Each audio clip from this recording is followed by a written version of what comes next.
Olá, tudo bem com você? Bom, espero que sim. Neste vídeo vamos falar sobre o São Paulo, sobre essa vitória do São Paulo em cima do Sport Cristal, né, que finaliza aí a participação do Tricolor na fase de grupos da Libertadores de América. O São Paulo termina em segundo, não tem problema algum, acho que hoje. Acho que ter terminado essa competição, essa fase de grupos da Libertadores em primeiro para algumas equipes pode ter sido um grande problema, inclusive. Futebol realmente é maravilhoso, futebol prega muitas peças, né? E hoje está em segundo pode até ser mais interessante do que algumas equipes que terminaram, né, que terminarão em primeiro lugar nos seus grupos na Libertadores de América. Não que está em segundo seja bom, nada disso. É melhor estar em primeiro, evidentemente, mas eu acho que não é condição. Por exemplo, quem ficou em primeiro lugar pode pegar um Defensa e Justiça na próxima fase e pode pegar, sobretudo, vejam vocês o que é o futebol. Podem pegar o River Plate, que neste momento não está jogando muita bola. O River Plate está com muitos problemas ali de ajustes, muitos problemas físicos, muitos jogadores que pegaram Covid. Só que a gente precisa lembrar uma coisa, né, gente? O futebol vai parar, a Libertadores só volta em agosto, e quando a Libertadores voltar, o Cachado vai ter tempo para arrumar todos esses problemas do River Plate. Como é que foi São Paulo hoje em campo, minha gente? Como é que o São Paulo atuou diante do Sport Cristal do Peru? Vamos deixar claro, essa equipe do Cristal é de fato uma equipe que tem dificuldade para jogar, é bom deixar claro. E isso não tem nada a ver com a qualidade do São Paulo, isso não tem nada a ver com a vitória do São Paulo de 4-0, porque o mais importante sempre é a maneira como a equipe consegue vencer os seus adversários mais frágeis.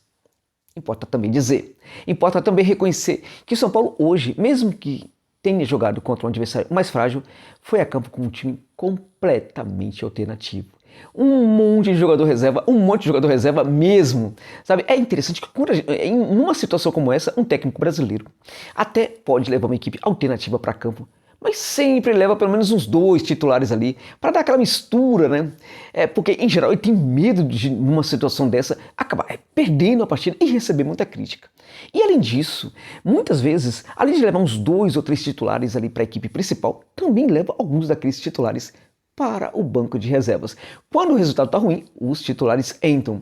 Quando o resultado está bom e a partida está resolvida também, em algumas situações, os titulares entram.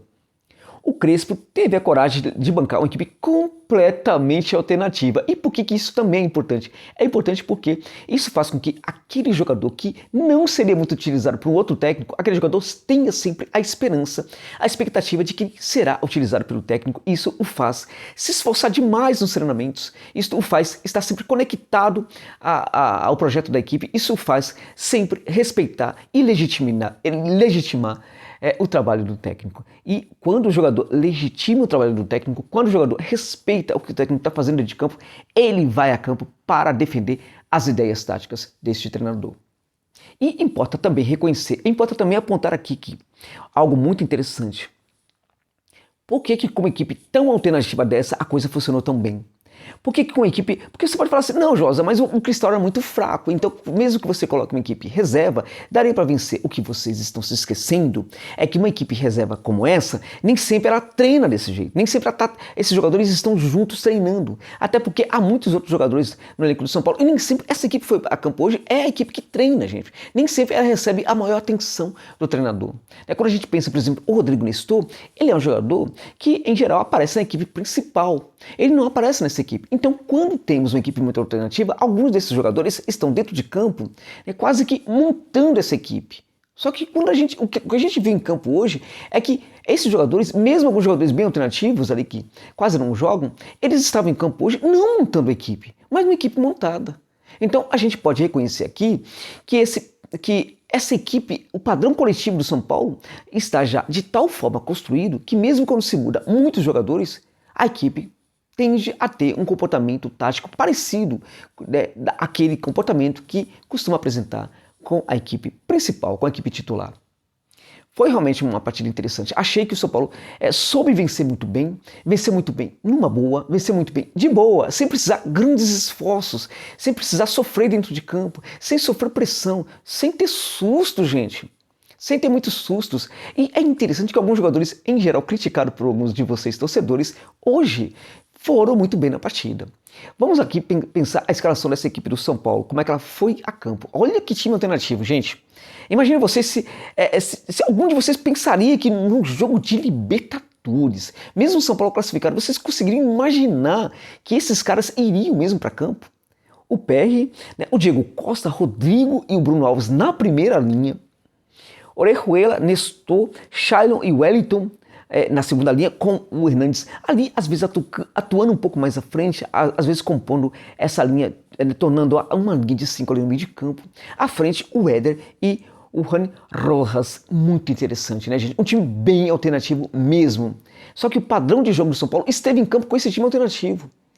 E desses jogadores, quem foi bem, quem não foi bem, quem foi mais ou menos? Vamos lá. O goleiro não comprometeu, a primeira linha não foi submetida a grandes desafios, mas também foi muito competente na partida de hoje.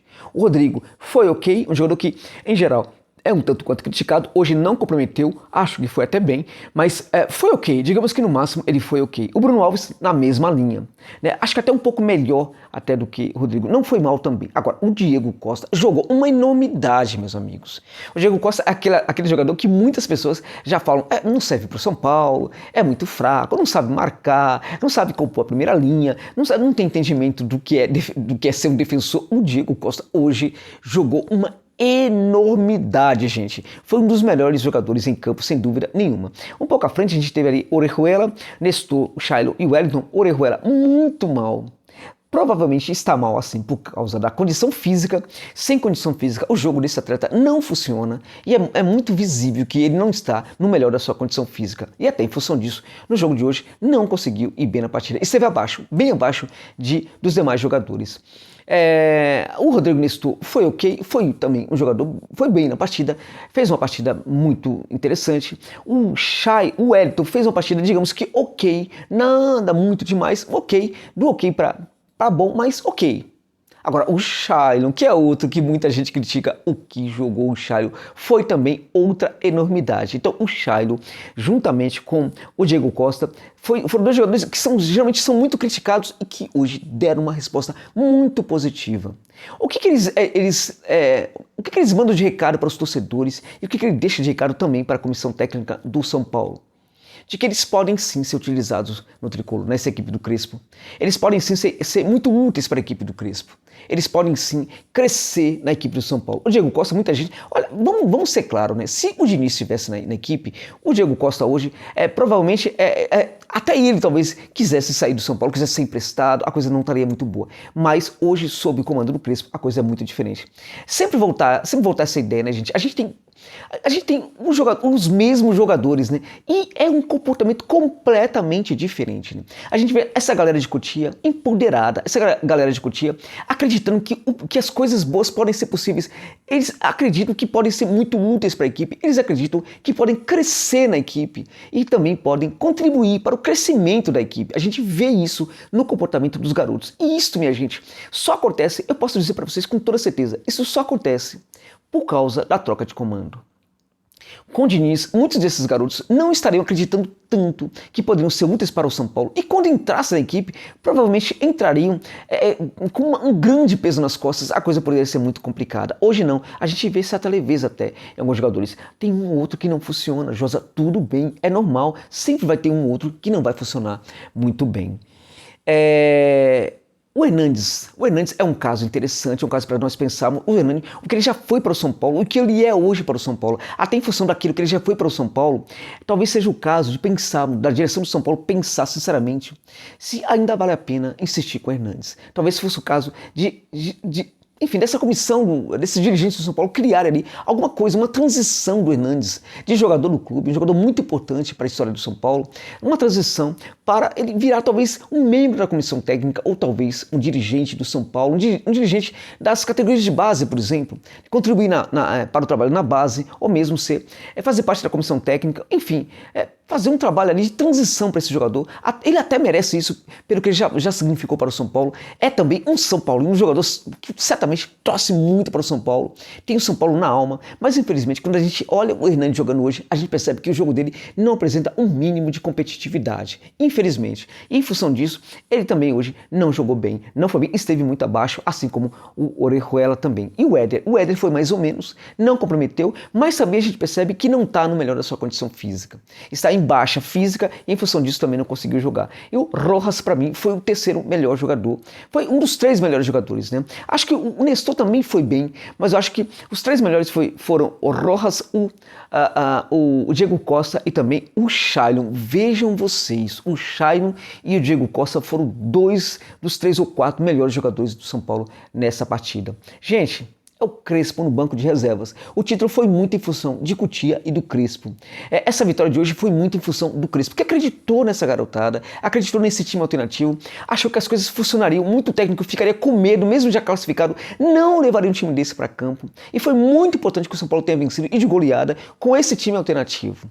Isso também dá alegria para o torcedor do São Paulo. E aquela felicidade daquele garotinho, né, que estava difícil de ver o seu time sendo campeão, ela continua. Porque independente do jogo ter sido brilhante, não ter sido brilhante, não, para esse garotinho, o que importa foi que a equipe venceu de 4-0. E é isso que ele vai falar para o amiguinho dele da escola, ainda que seja um amiguinho, em que que ele vê apenas pelo computador, que ele vê apenas pelo telefone dele, pelo smartphone dele, né? Porque, em geral, em muitos casos, hoje os alunos estudam online, né? Não estudam de forma presencial. Então, mesmo assim, ele hoje está mandando mensagem para o seu amiguinho e falando que o time dele venceu de novo de goleada e que o São Paulo é o melhor time do mundo. E isso é justamente aquilo que importa na alma e no coração desse pequeno torcedor do São Paulo, assim como também dos idosos, assim como também no coração de todos vocês, torcedoras e torcedores do Tricolor. Obrigado, meus amigos e minhas amigas, pela enorme gentileza de ficarem comigo neste vídeo. Até o final.